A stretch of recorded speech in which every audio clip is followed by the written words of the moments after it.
அனைவருக்கும் கர்த்தராகிய இயேசு கிறிஸ்துவின் நாமத்தில் அன்பான புத்தாண்டு வாழ்த்துக்களை தெரிவித்துக் கொள்கிறேன்.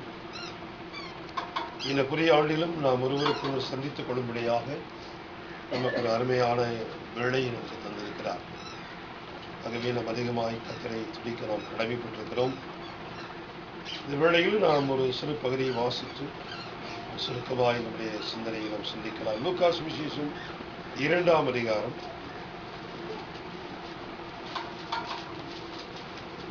லூக்கா 2ஆம் அதிகாரம் 25 முதல் 29 வசனம் வரை வாசிக்கிறேன். அப்பொழுது சிமியோன் என்னும் பெயர் கொண்ட ஒரு மனுஷன் எருசலேமில் இருந்தான். அவன் நீதியும் தேவ பக்தியும் உள்ளவனாயும் இஸ்ரவேலின் ஆறுதல் வரை காத்திருக்கிறவனாயும் இருந்தான். அவன் மேல் பரிசுத்த ஆவி இருந்தார். கர்த்தருடைய கிறிஸ்துவை நீ காணும் முன்னே மரணமடைய மாட்டாய் என்று பரிசுத்த ஆவியினாலே அவனுக்கு அறிவிக்கப்பட்டிருந்தது. அவன் ஆவியின் ஏவுதலினாலே தேவாலயத்தில் வந்திருந்தான்.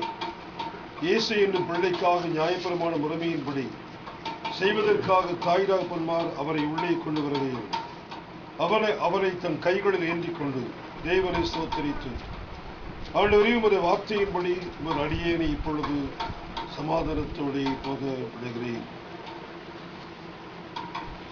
எனக்கு அருமையானவர்களே, 2013ஆம் ஆண்டு கடந்து சென்று 2014ஆம் ஆண்டில் பிரவேசித்திருக்கிறோம். 2013ஆம் ஆண்டு கடந்து ஒரு வருஷம் கடந்து சென்று விட்டது என்றால் அதனுடைய அர்த்தம் நம்முடைய வாழ்நாளிலே, நம்முடைய ஆயுள் நாளிலே ஒரு வருடம் குறைந்து விட்டது.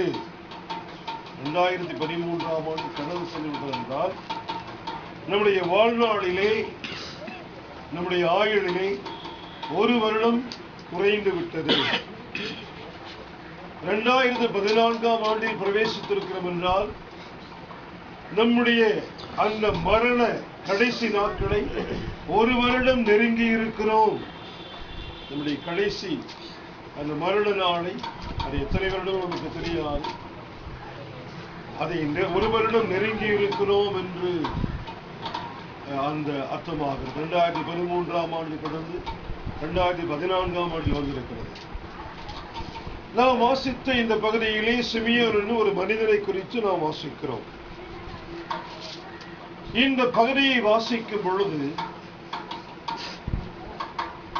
என்னை குறித்தும் இங்கே கூடி வந்திருக்கிற ஒவ்வொருவரை குறித்தும் உலகத்தில் பிறந்த ஒவ்வொரு மனிதனை குறித்தும் ஆண்டவருடைய விருப்பம் என்ன என்பதை இந்த பகுதிகளை நாம் பார்க்கிறோம். ஆண்டவருடைய விருப்பம் என்னவாம்?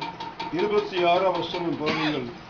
கர்த்தருடைய கிறிஸ்துவை நீ காணும் முன்னே மரணமடைய மாட்டான். அர்த்தம், இந்த உலகத்தில் மனிதனாய் பிறந்த யாரும், என்ன மதத்தை சேர்ந்தவராயிருந்தாலும், அவர் படித்தவரோ படிக்காதவரோ ஏழைய பணக்காரர் யாராயிருந்தாலும் கிறிஸ்துவை காணாதபடிக்கு அவர்கள் மரணமடைய கூடாது. கிறிஸ்துவை காணாதபடிக்கு மரணமடைய கூடாது என்றால் கிறிஸ்துவை இரட்சகராக ஆண்டவராக வாழ்க்கையில் கண்டடையாதபடிக்கு, அவரை உள்ளத்தில் ஏற்றுக்கொள்ளாதபடிக்கு மரணமடைய கூடாது. ஏன் எப்படி சொல்லப்படுகிறது? கிறிஸ்துவை காணாதபடிக்கு, கிறிஸ்துவை ஏற்றுக்கொள்ளாதபடிக்கு ஒரு மனிதன் மரணமடையும் பொழுது அவன் சிறுவயது முதற்கொண்டு செய்த பாவங்களோடு கூட அநேக தவறுகள், குற்றங்கள், அவைகளோடு மரணமடைகிறான். கிறிஸ்துவை ஏற்றுக்கொள்ளாதபடிக்கு, கிறிஸ்துவை இரட்சகராய் கண்டடையாதபடிக்கு ஒரு மனிதன் மரணமடையும் பொழுது அவன், வேத புத்தகம் சொல்லுகிறது, எல்லா மனிதனும் ஜென்ம பாவமும் கர்ம பாவம் உடையவனாய் இருக்கிறான்.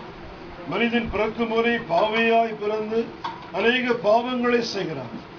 ஆகவே ஒரு மனிதன் கிறிஸ்துவை காணாமல் மரிக்கும் பொழுது, மரணமடையும் பொழுது அவன் ஜென்ம பாவத்தோடும், அவன் வாழ்நாளிலே அவன் கடந்த காலங்களில் செய்த கர்ம பாவங்களோடும், அந்த பாவங்களோடு மரிக்கிறான்.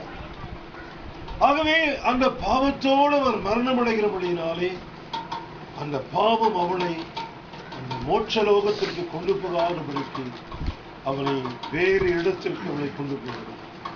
நிச்சயமான அக்கினி கடலுக்குள். கடவுள் தாயை விட தந்தை விட நம்மை அதிகமாய் நேசிக்கிறவர். தாயும் தகப்பனும் உலகத்தில் பெற்பிள்ளைகள் மேல் மிகுந்த அன்பு கொண்டவர்கள். ஆனால் அவர்களை விட கோடி கோடி மடங்கு அன்புள்ளவர் தான் தெய்வம்.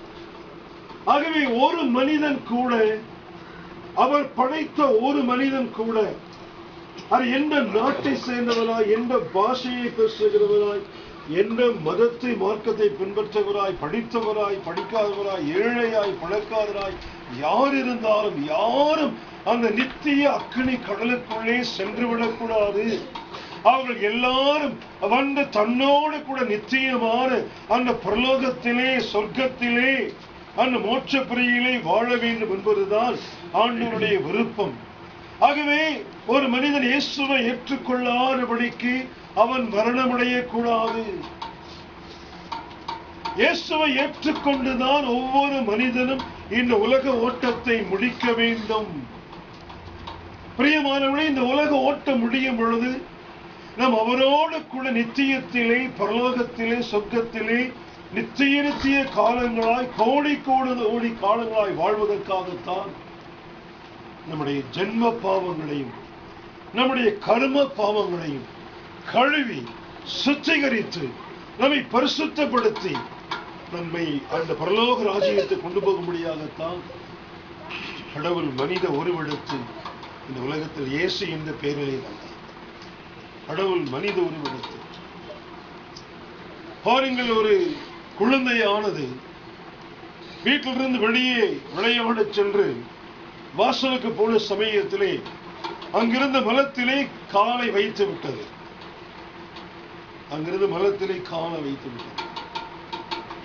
அப்பொழுது அந்த பிள்ளை அந்த மலத்தோடு, காலில் மிதித்த மலத்தோடு வீட்டுக்குள் வர முயற்சிக்கிறான். அந்த தாயானவர் உள்ளே வராதபடிக்கு அங்கேயே நிறுத்துகிறார். ஏனென்றால் சுத்தமாய் வீட்டை கழுவி சுத்திகரித்து நல்ல இடமாய் வைத்திருக்கும் பொழுது மகன் மலத்தோடு உள்ளே வரக்கூடாது என்பதற்கு அங்கே நிறுத்துகிறான். கடவுள் இருக்கிற அந்த பரலோகம், சொர்க்கம் என்பது அது சந்தோஷமான இடம் மாத்திரமல்ல, பரிசுத்தமான கடவுள் இருக்கிற பரிசுத்தமான இடம்தான் பரலோகம். ஆனால் மனிதன், அந்த சிறு குழந்தையானவன் காலிலே மலத்தை ஆக்கிக் கொண்டது போல பாவமாகிய மலம் மனிதனோடு மனித ஆத்மாவோடு ஒட்டி கொண்டிருக்கிறது.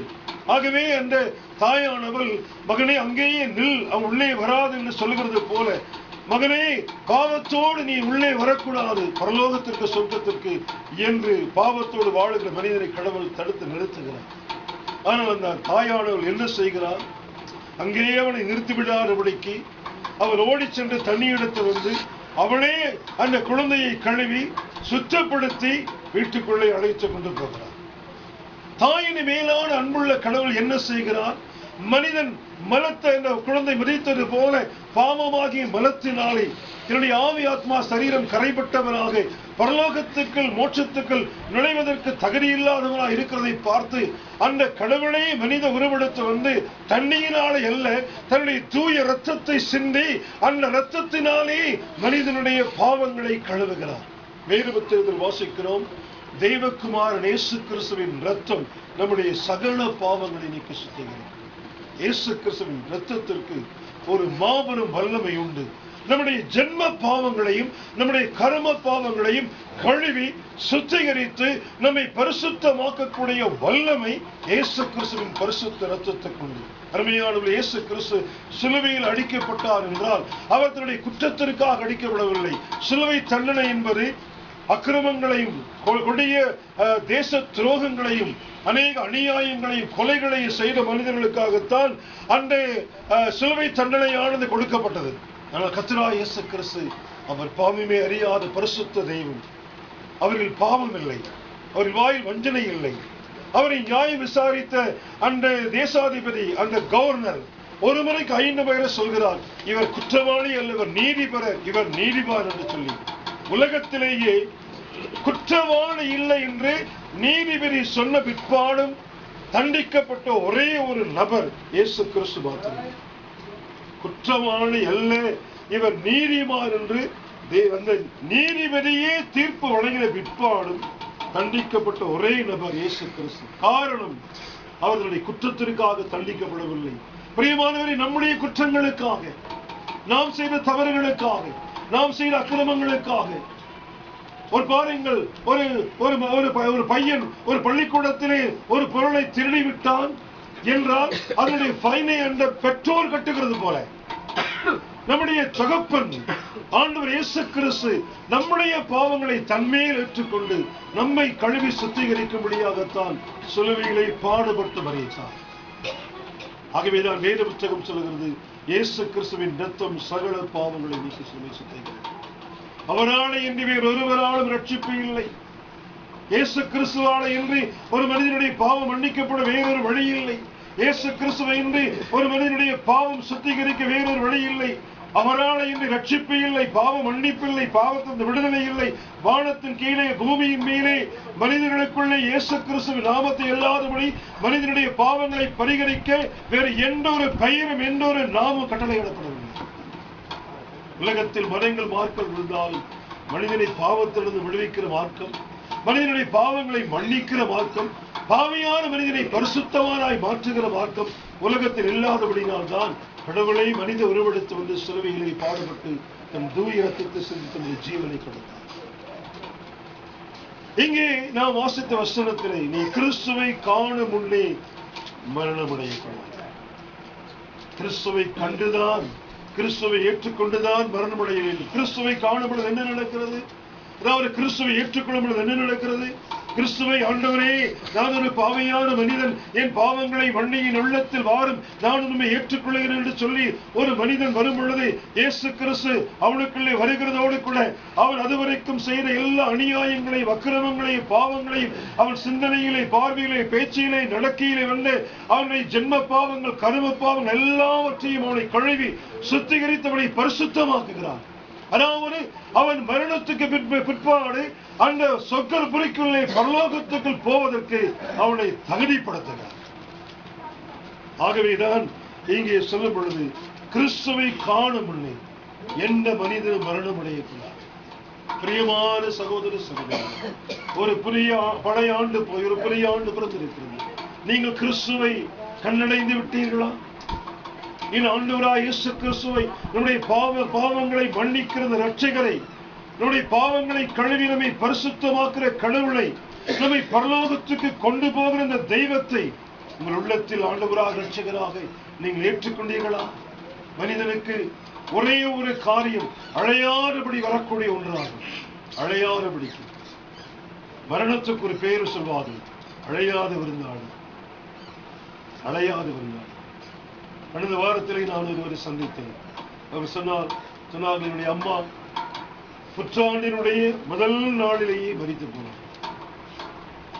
பிரியமானவர்களே, கடந்த ஆண்டிலே இருந்த அநேகர் இந்த ஆண்டிலே இல்லை. ஆகவே இந்த ஆண்டு, வருகிற ஆண்டுகள் எப்பொழுது நம்முடைய ஓட்ட முடியும் என்று தெரியாது, நம்முடைய மரணம் எப்பொழுது சம்பவிக்கும் என்று தெரியாது. ஆனால் மரணத்துக்கு பிற்பாடு நாம் அந்த சொர்க்க ராஜ்யத்துக்கு போக வேண்டுமானால் நீங்கள் ஆண்டவராய் இயேசு கிறிஸ்துவை ஏற்றுக்கொண்டால் தான் அங்கே போக முடியும். நான் ஒரு மதத்தை பற்றி சொல்லவில்லை, கிறிஸ்துவ மதம் ஒரு மனிதனை ரட்சிக்காது. கிறிஸ்துவ மதத்திலே நான் கிடையாது, நான் கிறிஸ்துவ மதத்தை பின்பற்றவில்லை. உலக ரட்சகர் நம்முடைய எல்லாருடைய பாவங்களையும் பரிகரிக்க முடியும் என்று அந்த உலக ரட்சகரை குறித்து தான் சொல்கிறேன். அவரை ஏற்றுக்கொண்டுதான் மரணம் அடைய வேண்டும். அவரை ஏற்றுக்கொண்டு அப்பொழுதுதான் நம்முடைய ஓட்டம் முடியும் பொழுது நாம் அந்த சொர்க்கபரியிலேயே நாம் போய் சேர முடியும். பிரியமானவர்களே, அங்கே பார்க்கிறோம், அந்த 27ஆம் வசனத்திலே அவன் ஆவியின் ஏவுதலினாலே தேவாலயத்தில் வந்திருந்தான். இயேசு கிறிஸ்து அங்கே வருகிறார். இயேசு கிறிஸ்து அப்பொழுது பரிசுத்த ஆவியானவர் அந்த மனிதனை, அப்ப இயேசு கிறிஸ்து பொழுதுதான் அவரை மனித குழந்தையாய் பிறந்து அவரை கொண்டு வந்திருக்கிறார்கள். ஆவியானவர் தேவாலயத்துக்கு போகும்படியாக வருகிறார். போய் இயேசு கிறிஸ்து வருகிறார். இயேசு கிறிஸ்து வந்திருக்கிறார். அவரை கண்டடை, அவரை கண்டுகொள், அவரை உன் கைகளில் ஏந்திக்கொள், உன் இருதயத்தில் வாங்கிக்கொள் என்று சொல்லி கடவுள் அவனை ஏவிக்கொண்டிருக்கிறார். இன்றைக்கு உலகத்தில் ஒவ்வொரு மனிதனையும் ஆண்டவர் ஏவுகிறார்.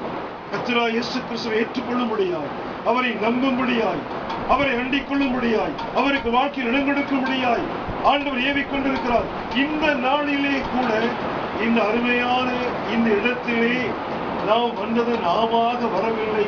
ஆண்டவர் நம்மை ஏவி, நமக்கு எல்லாருக்கும் பல வேலைகள் உண்டு, ஜோலிகள் உண்டு, பலவிதமான வேலைகள் காரியங்கள் உண்டு. ஆனால் அவைகள் நடுவிலும் கூட இன்றைக்கு இந்த கூட்டத்திற்கு போக வேண்டும் என்று நாம் வந்தது கடவுளுடைய ஆவியின் ஏவுதலினாலே. எதற்காக தெரியுமா? இந்த உலக இரட்சகராக இயேசு கிறிஸ்துவை நாம் கண்டு கொள்ள வேண்டும். நாம் கண்டு கொண்டுதான் நம்முடைய இந்த ஓட்டம் முடிய வேண்டும் என்று ஆண்டவர் விரும்புகிறபடினாலே இந்த காலை வேளையிலே அவர் உங்களை ஏவி உங்களை இங்கே அழைத்து வந்திருக்கிறார். பாருங்கள், அந்த மனிதன் என்ன செய்கிறான்? 28ஆம் வசனத்திலே அவன் அவரை தன் கைகளில் ஏந்தி கொண்டான். அவன் அவரை தன் கைகளில் ஏந்தி கொண்டான். கைகளில் ஏந்தி கொண்டான் என்பதை கைகளில் வாங்கிக் கொண்டான். இந்த இரட்சகர் எனக்கு வேண்டும், இந்த இயேசு இரட்சகர் எனக்கு வேண்டும், நான் கிறிஸ்துவை கண்டுதான் மரணமடைய வேண்டும் என்று இருந்தேன், இதோ நான் கிறிஸ்துவை கண்டு கொண்டேன் என்று சொல்லி தன்னுடைய இரு கரங்களை நீட்டி அந்த இயேசுவாகிய குழந்தையை தன் கைகளில் ஏந்தி கொண்டார். பிரியமானவர்களே, நம்முடைய கைகளில் அல்ல, நம்முடைய இருதயத்திலே அவரை ஏந்திக் கொள்ள வேண்டும். நம்முடைய இருதயத்திலே அவரை அழைக்க வேண்டும். நான் என்னுடைய 22வது வயதிலே ஆண்டவராய் இயேசு கிறிஸ்துவை என் உள்ளத்திலே அழைத்தேன்.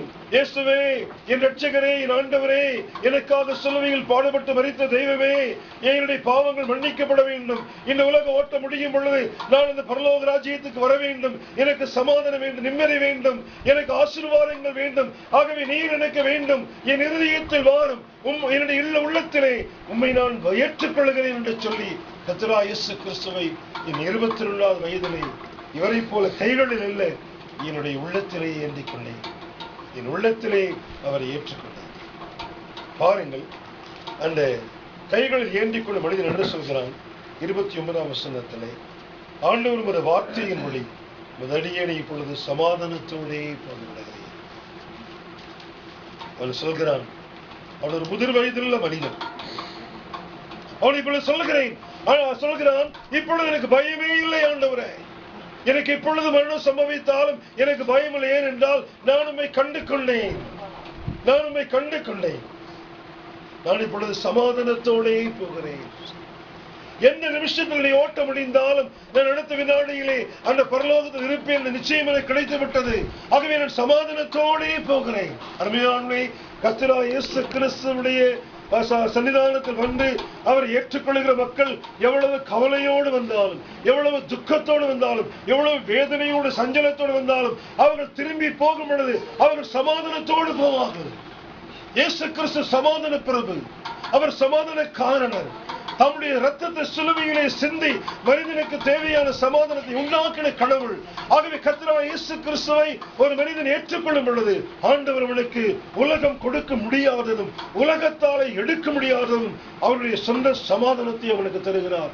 ஆகவே இயேசு கிறிஸ்துவை ஏற்றுக்கொள்ளும் மனிதன் அவன் உலகத்திலே சமாதானமாய் வாழ்கிறான், நிம்மதியாய் வாழ்கிறான், சந்தோஷமாய் வாழ்கிறதோடு கூட இந்த உலக ஓட்ட முடியும் பொழுது அவன் சமாதானத்தோடே அந்த சொர்க்கராஜ்யத்துக்கு போய் சேர்கிறான். சமாதானத்தோடே 2 பேர் ஒரு சமயம் மரித்தார்கள், மரணமடைந்தார்கள். அதாவது இங்கர்சால் என்று சொல்லக்கூடிய ஒரு மனிதன், ஒரு கொடியவனான மனிதன், அவன் மரித்தான். அவனை ஒரு ஹாஸ்பிட்டலில் அட்மிட் பண்ணியிருந்தான். அவனுடைய மரண நேரம் நெருங்கும் பொழுது அந்த ஹாஸ்பிட்டலே அதிரும்படியாய் கத்தினான். அவன் சொன்னான், எனக்கு பயமாய் இருக்கிறது, எனக்கு ஒரே இருளாய் இருக்கிறது என்று சொல்லி பயந்து கொண்டிருந்தான். மரணத்தை குறித்து பயந்து கொண்டிருந்தான்.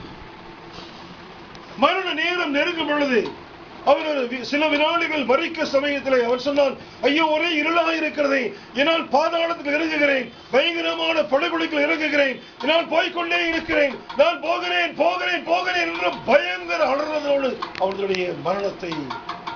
ஏனென்றால் அவன் சொன்னான், நான் இருளுக்குள்ளே போகிறேன். இயேசுவை ஏற்றுக்கொள்ளாறு அந்த மனிதன் போகும்பொழுது சமாதானமாய் அல்ல, அவன் பதறிக்கொண்டு பயந்து கொண்டு இருளுக்குள்ளே போகிறேன் என்று சொல்லி அவன் போனான். ஏனென்றால் அந்த இருளும் மக்களையும் கண்டக வருகிற நிச்சயத்துக்கு கடலுக்குள்ளே அவன் போய் சேர்ந்தான். ஆகவே அவன் பயந்து நடுகிறான். அதே சமயத்தில் டிஎல் மூடி என்று சொல்லக்கூடிய கர்த்தராகிய இயேசு கிறிஸ்துவை உள்ளதில் ஏற்றுக்கொண்ட அந்த மனிதனுடைய மரண நேரம் நெருங்கி விட்டது. அவருடைய கட்டளை சுற்றிலும் அவருடைய மனைவி பிள்ளைகள் இருக்கிறார்கள், சொந்த பந்தங்கள் இருக்கிறார்கள், அநேக ஆண்டுடைய பிள்ளைகள் இருக்கிறார்கள். அவர் சொன்னார், நான் இன்னும் சில நிமிஷங்களில் மரணம் அடைந்து விடுவேன் என்று நினைக்கிறேன். நீங்கள் யாரும் எனக்காக அழக்கூடாது. ஏனென்றால் நான் இந்த உலகத்தில் என்னுடைய கண்ணை மூடினால் அடுத்த வினாடியிலே பரலோகத்திலே ஆண்டவராகிய இயேசு கிறிஸ்து கிடந்த சொர்க்கபரியிலே கண்ணை திறக்கப் போகிறேன். நான் இதை இல்லாமல் போகிறதில்லை, நான் அங்கே பரலோகத்துக்கு போக போகிறேன். ஆகவே நீங்கள் யார் அழக்கூடாது. நான் மரணம் அடைந்த பிற்பாடு சந்தோஷமாய் கொண்டு போய் என் சரீரத்தை அடக்கமிட வேண்டும். என்னுடைய ஆவி ஆத்மா பரலோகத்துக்கு பிறந்து போகும் என்று அவர் மிகுந்த சந்தோஷத்தோடு சமாதானத்தோடு சொல்லிக் கொண்டிருக்கும் பொழுதே அவர் கண்களை மூடினார். சமாதானத்தோடு மறைந்தார். காரணம் அவருக்கு நம்பிக்கை இருந்தது. நான் இயேசுவை ஏற்றுக்கொண்டபடியினாலே என் பாவங்கள் மன்னிக்கப்பட்டிருக்கிறது. இயேசு கிறிஸ்து தம்முடைய இரத்தத்தினாலே என்னை கழுவி சுத்திகரித்து இருக்கிறார். ஆகவே நிச்சயமாய் நான் பரலோகத்துக்கு போவேன் என்ற உறுதி இருந்தபடியினாலே அவருடைய ஓட்டம் சமாதானமாய் முடிந்தது. ஆனால் நீங்கள் சார்ந்த மனிதன், இயேசுவை ஏற்றுக்கொள்ளாத மனிதன், அவன் அநேக அக்கிரமங்களை, அநியாயங்களை, குற்றங்களை, பாவங்களை செய்தவன். அந்த குற்றங்கள் மன்னிக்கப்படாதபடினாலே அவனுக்கு பயமாயிருந்தது. ஐயோ, என்னுடைய பாவங்களுக்கு தக்கதாக கடவுள் தண்டித்து விடுவாரோ, நான் செய்த அக்கிரம அநியாயங்களுக்கு தக்கதாக என்னை தள்ளித்து விடுவாரோ, நான் ஒருவேளை நரகத்துக்கு போய்விடுவேனோ என்று பயந்து கொண்டே அவன் தன்னுடைய ஓட்டத்தை முடித்து அவன் இருளுக்குள்ளே நெற்றிய அந்த அக்கறை கடலுக்குள்ளே கிடந்தான். ஆகவேதான் இந்த வசனத்தை வாசிக்கிறோம். கிறிஸ்துவை காணாதபடிக்கு எந்த ஒரு மனிதனும் மரணமடைய கூடாது. இந்த 2017ஆம் ஆண்டில் கடவுள் நமக்கு ஜீவனை கூட்டிக் கொடுத்தார். 2014ஆம் ஆண்டை கடந்து 2015ஆம் ஆண்டிலே பிரவேசிப்போம். ஆனால் யாருக்கு தெரியும் நாளை இருக்க இருப்போம் என்று யாருக்கு தெரியும்? ஆகவே எப்பொழுது நம்முடைய ஓட்டம் முடிந்தாலும் நாம் அந்த பரலோக ராஜ்யத்தில் பிரவேசிக்க வேண்டும். இந்த உலகத்தில் நாம் உயிரோடு இருக்கும் பொழுது இந்த 2014ஆம் ஆண்டுடைய ஆரம்பத்திலேயே நாம் கிறிஸ்துவை கண்டடைய வேண்டும். இரட்சகராக இயேசு கிறிஸ்துவை இந்த உள்ளத்திலே ஆண்டவராய் இரட்சகராய் ஏற்றுக்கொள்ள வேண்டும். ஆண்டவரே, நீர் எனக்கு வேண்டும். நீர் சிலுவையிலே சிந்தின இரத்தத்தினால் என் பாவங்களை எனக்கு மன்னித்து என்னுடைய பிள்ளையாய் ஏற்றுக்கொள்ளுமையா என்று சொல்லி அவரிடத்தில் கேட்டார். இயேசு கிறிஸ்துவினுடைய பாவங்களை மன்னிக்கிறதோடு கூட நம்முடைய உள்ளத்தில் வந்தவர் வாசம் உள்ளதார். நம்முடைய வாழ்க்கை சமாதானம் சந்தோஷமாயிருக்கும். இந்த உலக ஓட்ட முடியும் பொழுது நம்ம இந்த பரலோக ராஜ்யத்திலே பிரவேசிப்போம். ஆண்டவர் தாமே நம்ம எல்லாரும் கர்த்தராகிய இயேசு கிறிஸ்துவை ஏற்றுக்கொண்டு அந்த நிச்சயத்தோடு வாழ்வதற்கு ஒவ்வொருவருக்கும் உதவி செய்வாராக. இந்த விழையை கர்த்தர் நமக்கு தொடர்ந்து ஆசீர்வாதம் தருவாராக.